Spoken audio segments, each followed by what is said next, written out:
신명기 19장입니다. 맞죠? 19장. 지난 시간 18장까지 했고요. 오늘 19장 볼 텐데 19장은 도피성읍에 대한 내용이에요.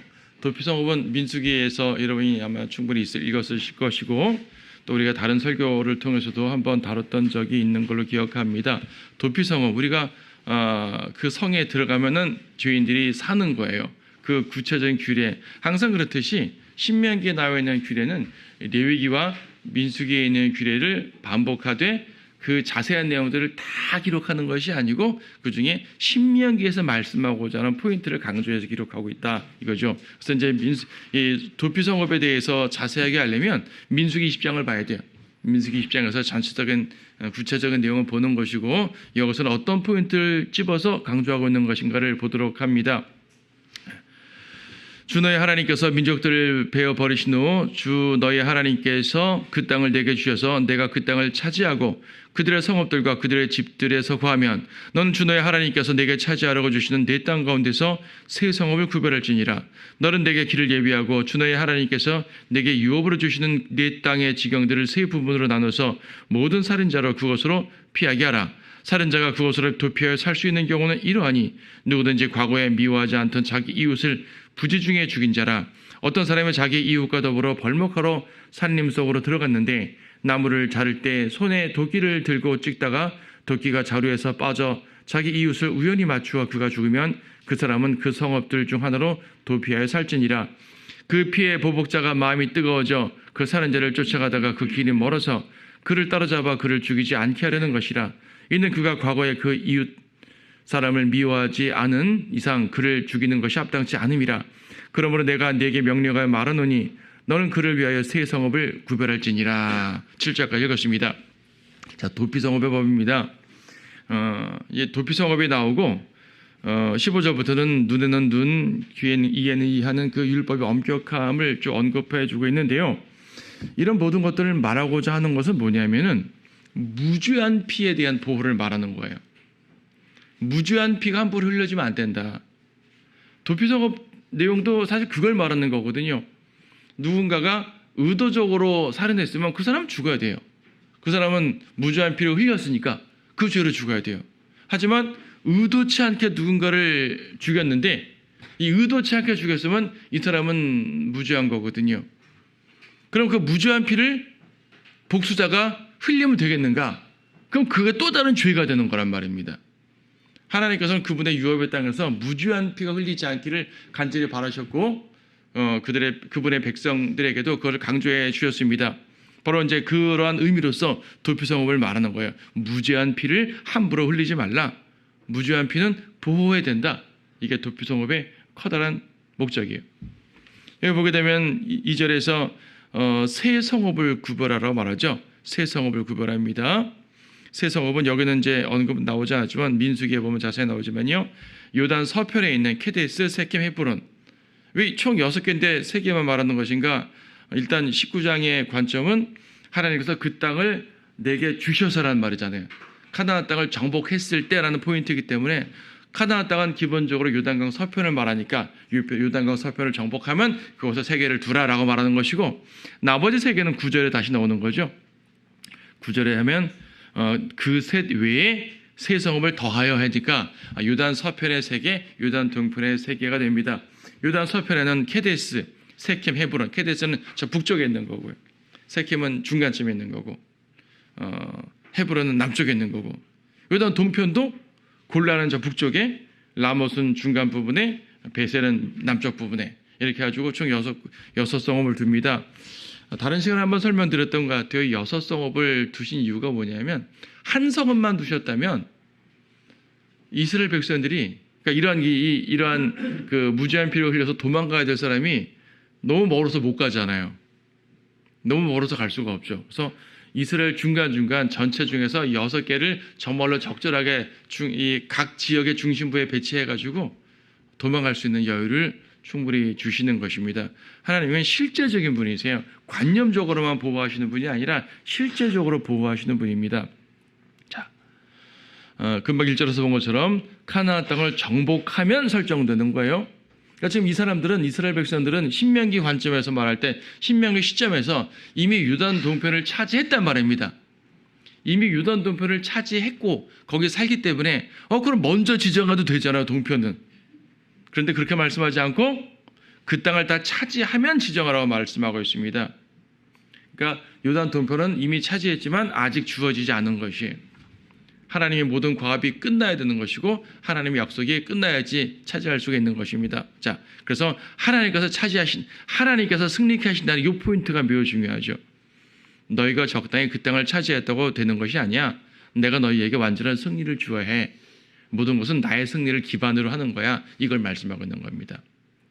여러분이 세상 살다가 다양한 일을 할 때 사업을 해도 좋고 학생들 공부해도 좋고 다양한 일들을 할 거 아니겠습니까? 이웃관계 속에서도 여러분의 지혜로 해결할 수 있는 일들이 많아요. 세상 사람들도 기도하지 않지만 해결하는 것도 많지 않습니까? 우리가 일반적인 삶 속에서 일상적인 루틴 속에서 해결하기도 하죠. 하나님과 관계없이 해결할 수가 있습니다. 하지만 그것은 주님께서 원하시는 방법이 아니라는 것이죠. 사소하든 크든 반드시 하나님 안에서 그분의 뜻에 따라 그분의 승리를 누리는 가운데 내가 무엇인가를 얻어야 되는 겁니다. 내가 주님과 관계없이 나의 힘과 나의 지혜로 무엇인가를 얻었다면 얻었다는 것 자체에 기뻐하지 마시라는 얘기예요. 얻는 게 뭐가 중요해요? 차라리 주님을 의지하면서 조금 늦게 얻는 게 낫죠. 그럼 주님께서 주님의 방법 가운데 주님의 능력 가운데 정말 완벽한 걸 주시는데 내 힘으로 뭔가를 얻었다. 얻을 수도 있죠. 기뻐하지 말라는 얘기예요. 주님께서 주신 것이 아니면은 언제든지 무너질 수가 있습니다. 그래서 크든 작든 사소한 일 모든 것을 다 주님과 관계 속에서 이루어져야 된다는 사실입니다. 주님께서 이루셔야지 진정한 복이 이루어지는 겁니다. 자, 3절에서 살인자로 모든 살인자로 피하게 하라. 여기서 모든 살인자라고 말했지만 그렇다고 진짜 모든 살인자는 아니고 그 모든 살인자에 대한 설명을 4절로 들어서 해주는 것이에요. 도피하는데 오케이 일반 살인자도 오란 얘기예요. 와서 판단해 보자는 얘기죠. 판단해서 이 사람은 살려주고 이 사람은 안 된다는 얘기입니다. 자, 그래서 살려줄 수 있는 사람들이 바로 4절 5절에 나와 있는 건데 부지 중에 죽인 사람, 실수로 죽인 사람. 부지 중에 죽인다는 것이 어떤 것이냐? 예를 들어서 5절에 있는 것처럼 그러니까 산에 나무를 베러 갔는데 도끼로 나무를 찍다가 도끼자루에 가서 빠져서 그 쇳덩어리가 옆 사람 머리를 쳐서 죽였다는 얘기죠. 이 정도로 우연히 죽인 거. 꼭 도끼로 죽이고 이것만 말하는 게 아니잖아요. 성경은 문자적으로 적용한다고 요 사건만 해당하면 안 되는 거죠. 이처럼 이 정도로 우연히 그러니까 내가 의도하지 않게 실수로 죽인 거. 이거는 이 사람 죄가 아니잖아요. 그렇죠? 그래서 이 사람은 이런 정도의 실수는 살려준다란 말입니다. 즉 원한 관계가 없는 사람입니다. 4절에도 나오죠. 누구든지 과거에 미워하지 않던 자기 이웃을 부지 중에 죽인 거. 근데 미워하는 사람을 죽였다. 그렇게 되면은 부지 중에 죽인 것을 빙자해서 실수를 만들어서 할 수도 있잖아요. 이런 걸 이제 제대로 판단하라는 얘기죠. 제사장이나 재판관들이 이런 걸 제대로 판단하라는 얘기예요. 평상시에 미워할 수도 정말 실수를 죽일 수도 있는 거죠. 당연히. 미워했다고 다 죽일 마음은 없으니까. 자세히 보라는 얘기예요. 살피라는 얘기예요. 그래서 이 하나님께서 법체제 속에서 재판관들에게 지혜를 주지 않으시면 안 되는 거예요. 세상 법에서 많은 실수와 잘못들이 일어나지만 하나님의 법에서 우리는 온전하게 주님의 뜻을 따라야 되는 겁니다. 자, 의도독살인에 대해서는 보호하지 말라. 당시에 제사장이 있는 동안만 보호를 받습니다. 이건 민수기에서 좀 자세히 나오는 거겠지만요. 당시에 제사장이 있는 동안만 보호를 받아요. 그럼 제사장 죽으면 그 사람은 죽어야 되냐? 그것이 아니고 제사장 죽으면은 그 도피성을 벗어 나가도 된다는 얘기입니다. 하지만 어쨌든 제사장이 있는 동안 이러한 이 주제 속에서 볼 수 있는 것은 예수님이라는 대제사장 안에서 보호받는구나라는 영적인 교훈도 얻게 되는 것입니다. 자, 6절을 보니까 피의 보복자라는 말이 쓰여 있습니다. 피의 보복자가 마음이 뜨거워져서 그 살인자를 쫓아가다가 이제 쫓아가지 못하고 포기할 수 있도록 만들라는 얘기인데요. 피의 보복자.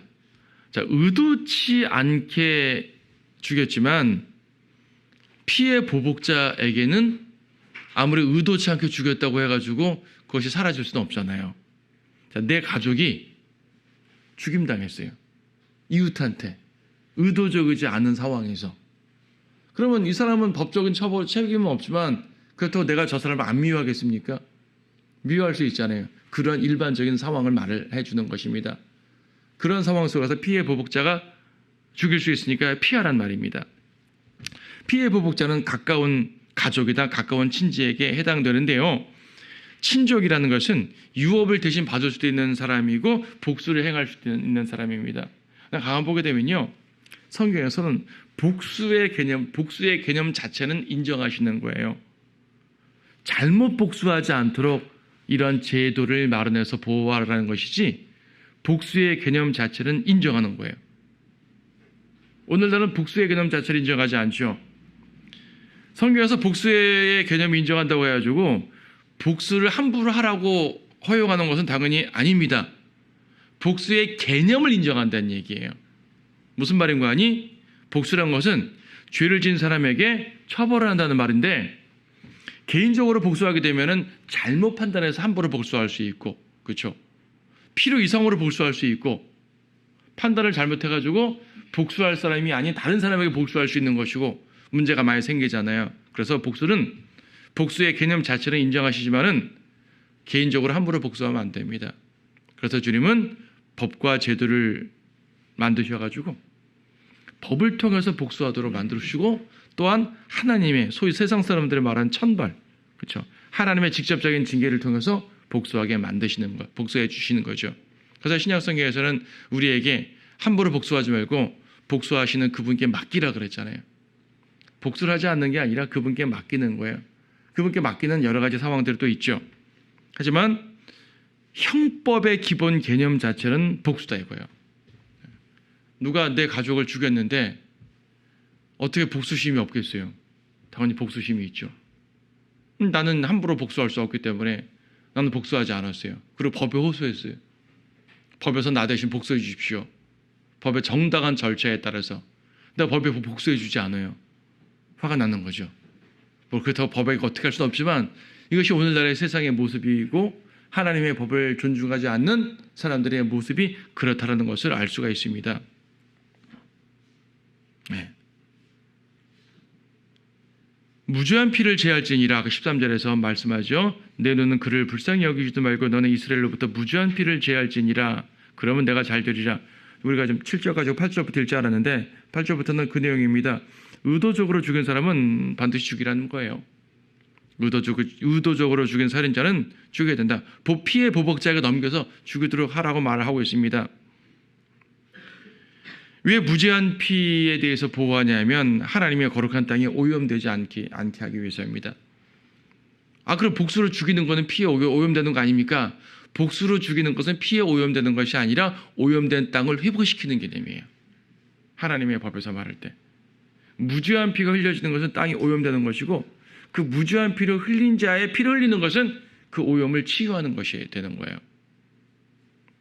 그래서 하나님께서는 그것을 율법이라는 하나님의 법 속에서 해결하도록 만드신 것이죠. 개인적 복수가 아니라 율법이라는 하나님의 법 속에서 해결하도록 만드신 것이고 영적으로 말하게 되면 하나님께서는 이스라엘 땅에 대한 철저한 성결을 원하신 것처럼 영적으로 적용하게 되면 우리 성도들이 곧 하나님의 영역들 아니겠어요. 오늘날 이 세상 땅이 하나님의 영역이 아니라 성도들이 하나님의 영역, 직접적인 영역이란 말입니다. 그럼 성도들은 철저하게 성결케 되어야 되는 거죠. 정결케 되어야 되는 거죠. 그리스도인들이 기본적으로 그리스도의 피로 씻김 받았을 뿐만 아니라 모든 삶에 있어서 하나님의 말씀에 따라 행함으로써 정결한 모습을 보여야 된다는 것도 영적으로 적용할 수가 있죠. 자, 금방 이 복수에 대한 개념을 말했는데 형법의 원리 자체가 성경적으로는 복수의 정신인 것입니다. 창세기 9장 6절에서 사형제도를 정하셨잖아요. 사람을 피를 함부로 흘리게 되면 그는 죽을지니라고 말씀했습니다. 죽은 자는 죽어야 됩니다. 뒤에 보게 되면 죽음만이 아니라 범죄한 정도에 따라서 처벌을 하는 것입니다. 복수라는 것은 곧 하나님의 공의이기 때문에 다만 함부로 복수하지 못하도록 법을 제정해 주신 것이고 세상 나라에서도 국가를 통해서 법을 제정하셔가지고 복수를 하게 만들어 주시는 거예요. 로마서 13장 4절에서는 세상 이 공직자들도, 그러니까 이 형벌이나 이런 것들을 수행하는 세상의 공직자들도 하나님의 일꾼이라고 말하고 있습니다. 그들이 거룩한 성도로서의 일꾼이라는 말이 아니라 하나님이 이러한 공의의 법을 수행하는 일꾼이라는 것이죠. 로마서 13장 4절에서 그는 너에게 선을 이루기 위한 하나님의 일꾼이라. 그러나 내가 악을 행하면 두려워하라. 그가 헛되이 칼을 가지고 다니지 아니하기 때문이라. 그는 하나님의 일꾼이요 악을 행하는 자에게 진도를 행하는 보응자니라. 그러니까 세상에서 이런 법을 수행하는 사람들 말입니다. 선과 악에 대해서 법을 수행해서 처벌도 하고 상도 주고 하는 이런 사람들. 그 사람이 이 악한 사람인 건 둘째 친 거예요. 그 사람이 불의한 재판관이고 이건 둘째가 되는 거고, 그 법 자체 속에서 하나님께서 이러한 것들을 복수의 개념을 심어주신 겁니다. 근데 오늘날 어떻습니까? 오늘날 세상의 형법 정신은 복수가 아니라 교화잖아요. 교화를 시키려고 이렇게 한다. 사형제도 반대하는 사람은 사형을 시킨다고 교화가 되는 게 아니지 않습니까? 교화를 목적으로 처벌하는 게 아니거든요. 복수의 목적으로 처벌하는 거예요. 다만 개인적으로 복수하면 안 되니까 국가의 법 속에서 공정하게 복수하라는 얘기거든요.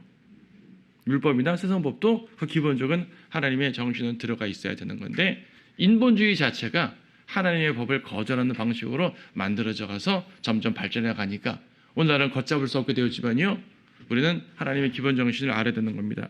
그럼 그리스도는 어떻게 되는 것인가? 그럼 그리스도인들은 어떻게든 복수를 이루어야 되는 것인가? 신약의 법은 또 복수를 뛰어넘는 법이죠. 또 신약의 법은 복수를 뛰어넘는 거예요. 신약에서 성도의 복수는요, 물론 때로 법에 맡길 수도 있겠지만 그보다는 하나님께 맡기라고 말하는 거죠. 하나님께 맡기라고. 로마서 13장에서 세상 법과 연관돼서 말했지만 12장에서는 성도들과 연관해서 말씀하고 있거든요. 로마서 12장 19절에서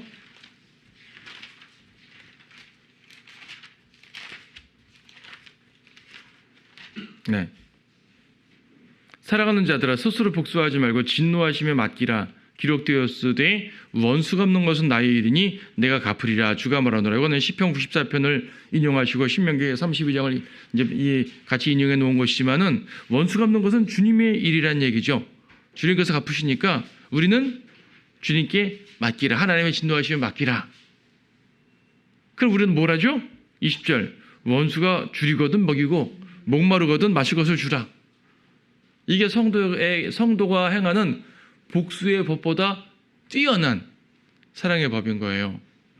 그러니까 아까 이제 복수를 그렇게 강조한 것은 하나님의 공의를 무시하지 말라, 그 말을 말씀하신 것이고, 성도는 여기에 더해서 좀 더 높은 차원의 하나님의 법을 따라야 되는 것입니다. 어떻게든 복수를 이루려고 하지 마세요. 그래, 내가 내 힘으로 복수 안 하고 법으로 복수할 테니까 어떻게든 복수를 이뤄낼 거야 하는 거 있잖아요. 법으로 하는 것은 공정하니까 그걸 뭐라고 못하겠지만 주님이 성도에게 영적인 명령을 내리는 것은 그건 아니라는 것입니다. 원수에게 먹고 마실 것을 주라 이거죠. 이렇게 함으로써 내가 그의 머리에 숯불을 쌓을 것이라. 이 숯불을 쌓는 거 나중에 별도로 이 부분 설명드리겠지만은, 설교 한번 하겠지만, 숯불을 쌓는다는 것 사람들이 오해해요. 고대 이스라엘에서 숯불을 쌓는 것은 축복을 비는 행위다. 축복을 빈다고 머리에다 숯불을 쌓아서 축복을 이는 거예요? 그 뜨거운 불을? 아니거든요. 시편이나 이런 많은 구약 예언들을 보게 되면 원수에게 하나님께서 악인들에게 숯불 덩이를 다 진노를 쏟아내시는 거예요. 그런 것들을 숯불이 머리에 쌓일 거 아니겠어요? 막 쏟아지니까. 그걸 말하는 겁니다. 머리에 숯불 쌓는 건 저주하는 것을 말하는 거예요. 그래서 축복하는 게 아니에요.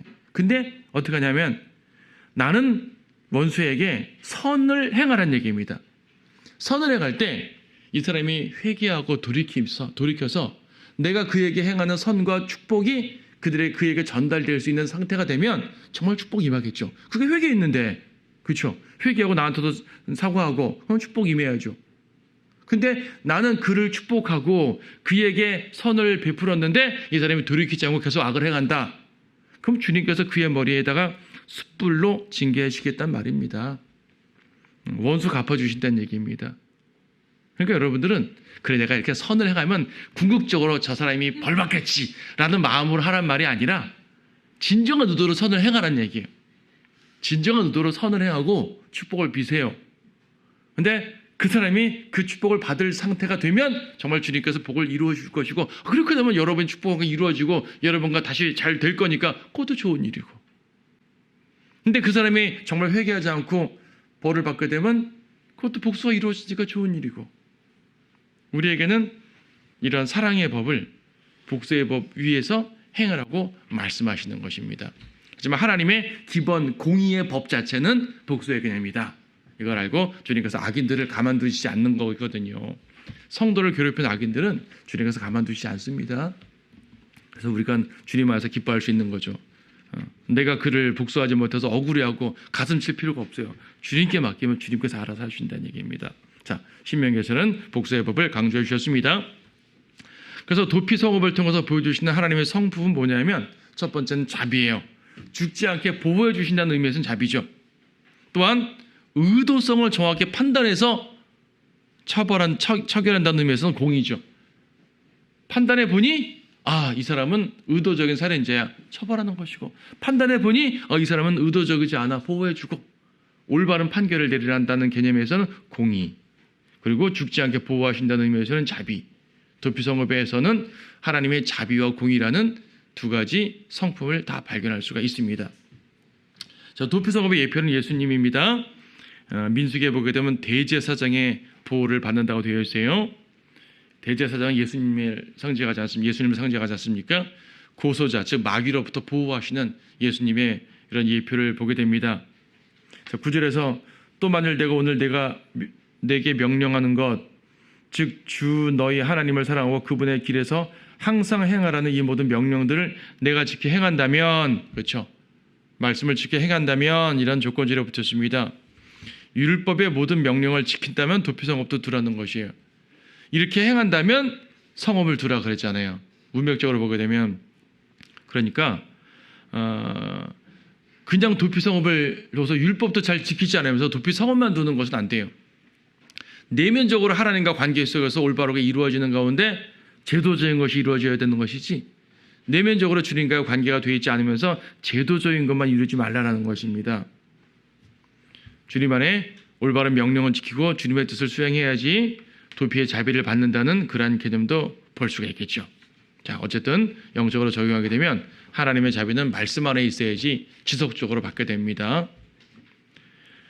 14절은 단독적인 구제 단락인데요. 길지 않아요. 별도로 나와 있는데, 너는 주 너의 하나님께서 차지하려고 내게 주시는 그 땅에서 유업으로 받을 내 유업에서 옛날 조상에 정해놓은 내 이웃의 지계표를 옮기지 말지니라. 우리가 지지난주에 설교 말씀드릴 때 그 아합 얘기했잖아요. 나봇의 포도원. 나봇은 이 구절을 가지고 난 안 팔겠습니다라고 말한 거거든요. 그래서 올바르게 행한 것이죠. 땅은 사고 파는 일반적 재산과 다릅니다. 모든 재산은 사고 팔 수가 있지만 땅은 함부로 사고 파는 게 아니라 땅은 기본적으로 하나님의 것입니다. 그러니까 유업의 땅에서 그렇다는 얘기입니다. 이걸 또 이방인에게 다 적용해가지고 이상하게 토지 공개념이니 뭐니 이상하게 적용하는 경우도 많은데, 사회적으로 필요한 만큼만 해야지 필요 이상으로 하면 안 돼요. 이거는 이스라엘 땅에게 주시는, 하나님의 백성에게 주시는 특별한 법이었었습니다. 15절부터 보게 되면 율법의 엄격함이 나와 있죠. 한 사람이 지은 어떤 죄에 대해서도 그 죄악이나 그 죄에 대해 한 증인은 일어서지 말 것이요 두 증인의 입에다 세 증인의 입으로 그 문제를 결정지을지니라. 이건 우리 앞에 78장에서도 봤던 부분 같아요. 한 사람의 증인으로 해결하지 말라. 왜냐하면 그 사람이 거짓 증거할 수가 있으니까. 그래서 두세 사람의 증인으로 반드시 확인을 하라는 얘기입니다. 공정한 재판을 위해서라는 부분이 우리 앞에서도 봤던 내용입니다. 이건 도피성읍의 경우도 해당됩니다. 도피성읍에 살인자가 왔는데 이 사람이 의도적 살인자인지 비의도적 부지 중에 죽인 사람인지를 판단할 때 어떤 사람이 와가지고 저 사람 내가 봤더니 의도적으로 죽인 거예요. 또 다른 증인이 없습니까? 없어요. 나 혼자 봤어요. 인정 안 되는 겁니다. 두세 사람의 증인을 통해서 확인을 해야 되는 것입니다. 거짓 증거하면 어떻게 되는 것인가? 그 사람이 벌을 받아야죠.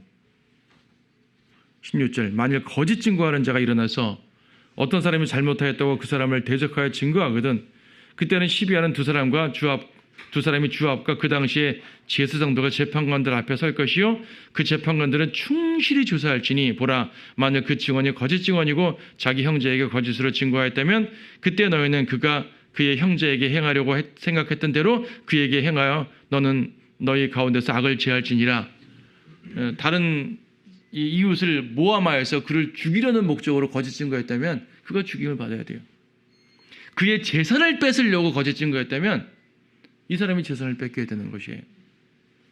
눈에는 눈, 생명 여기 나오죠. 21절에서 생명은 생명으로 눈에는 눈으로 이에는 이로 손에는 손으로 발에는 발로 할지니라. 무죄한 피를 흘리면 안 되는 거예요. 그래서 무죄한 피를 흘리게 되면 그렇게 똑같이 받게 된다는 걸 말하는 겁니다. 하나님께서는 무죄한 피에 대한 보호가 신명기 19장의 목적이에요. 문맥의 주제예요. 그러니까 도피성업에 대한 거나 율법의 엄격한 것도 말합니다. 우리가 눈에는 눈, 이에는 이, 이 말만 우리가 평상시 알면서 율법이 엄격하며 라고 알지만은 맞아 율법의 엄격한 걸 말하는 거예요. 근데 이렇게 한 목적이 뭐다? 무죄한 피를 보호하시는 것이 목적이라는 얘기입니다. 이 10계명에 보게 되면은 제 9계명에 거짓 증거하지 말라 그랬죠. 거짓말하지 말라가 아니라 거짓 증거하지 말라예요. 거짓말로 되냐? 그건 아니고요. 당연히 거짓말도 안 되는 거지만 거기서 말하고자 하는 목적은 뭐냐면 재판을 굽게 하는 거짓 증거로서 하나님의 공의를 깨트리고 그렇죠. 거짓 증거, 잘못된 내용으로 고소하는 거예요. 진리를 흐리는 거예요. 단순한 거짓말보다 훨씬 더 큰 엄격한 죄를 하나님께서 지적하고 계시는 거죠. 일반적인 거짓말도 다 허용한단 말 아닙니다. 그런 뜻이 아닙니다. 그러나 여기서 주님께서 강조하시는 것이 무엇이냐 얘기예요. 재판을 굽게 함으로써 그 땅을 오염시키는 것은 매우 커다란 죄라는 사실을 주님께서 알려주십니다. 거짓 증거는요. 하나님의 공의를 무너뜨리는 죄예요. 하나님의 공의. 상대방을 의매하기 위해서 거짓말로 증거하는 것. 세상에서 법정에서 선서하잖아요. 거짓 증거하지 않고 올바른 거 말하겠다고. 그렇게 선서만 하고도 거짓 증거하는 사람들이 워낙 많으니까 문제죠. 하나님께서는 철저하게 구약에 다스리셨습니다. 자, 생명은 생명, 눈에는 눈, 이에는 이, 율법의 기본 정신입니다. 공의와 복수. 그러나 아까 말씀드렸던 것처럼 신약은 사랑과 용서를 명하고 있습니다. 예수 그리스도의 한량없는 사랑과 자비, 용서. 그래서 신약 성도들은 복수보다도 용서의 법을 또 적용할 수가 있고요. 그러나 세상에서는 공의의 법에 적용되는 것이고 그분의 사랑과 용서는 십자가를 통해서 나타나는 거예요. 자, 주님은 분명히 거짓 증거하지 말라 그러셨어요. 근데 주님은 그 거짓 증거 때문에 죽으셨어요. 그렇죠? 물론 하나님의 뜻에 따라서 죽으러 오신 것이지만 그 구체적인 당시에 그날 밤에 이루어진 내용을 보게 되면 거짓 증거 때문에 죽으신 거잖아요. 예수님에 대해서 증거를 잡으려고 했는데 안 나와요. 그래서 거짓 증인들을 세워가지고 신성모독의 죄를 씌워서 죽인 거 아닙니까? 그러니까 주님께서는요. 주님의 법을 바라는 그 모든 상황까지 활용하셔서 죽임을 당하셨어요. 그리고 그들을 그런 모든 죄들도 십자가의 피로써 용서를 선포하셨습니다. 믿기만 하면 되는 거예요. 믿기만 하면. 예수님은 자기를 찌른 자들에게도 주여 저들 아버지여 저들 용서없소서라고 말했지 않습니까? 침뱉은 자들에게도 자기를 찌른 자들에게도 거짓 고소한 자들에게도 뺨을 때린 자들에게도 채찍질한 자들에게도 사형을 언도한 빌라도에게도 모든 자들에게 한 말이에요. 세상 죄를 제거하는 하나님이 어린 양이지 특정 죄를 제거하는 하나님이 어린 양이 아니잖아요. 구약의 율법은 모든 죄를 제거하지 않습니다. 거의 모든 죄를 제거한다고 말하고 있죠. 하지만 예수님의 피는 거의 모든 죄가 아니라 모든 죄를 제거하십니다. 그러므로 그분께 나오기만 하면 되는 거예요. 도피성업으로 나오기만 하면 되는 겁니다. 그걸 안 하니까 문제죠. 자, 우리 주님께서는 이 모든 것들을 통해서 그분의 죽음을 통해서 이루어 주셨고 우리에게는 그리스도의 십자가 안에서 율법이 완성되었으니 그리스도의 십자가를 통해서 구원받고 다운이 구원받았으니까 주님의 십자가의 그 피로써 항상 피의 능력으로서 행하고 보호받고 승리해야 됩니다. 이것이 우리에게 주시는 귀한 교훈이 되겠습니다.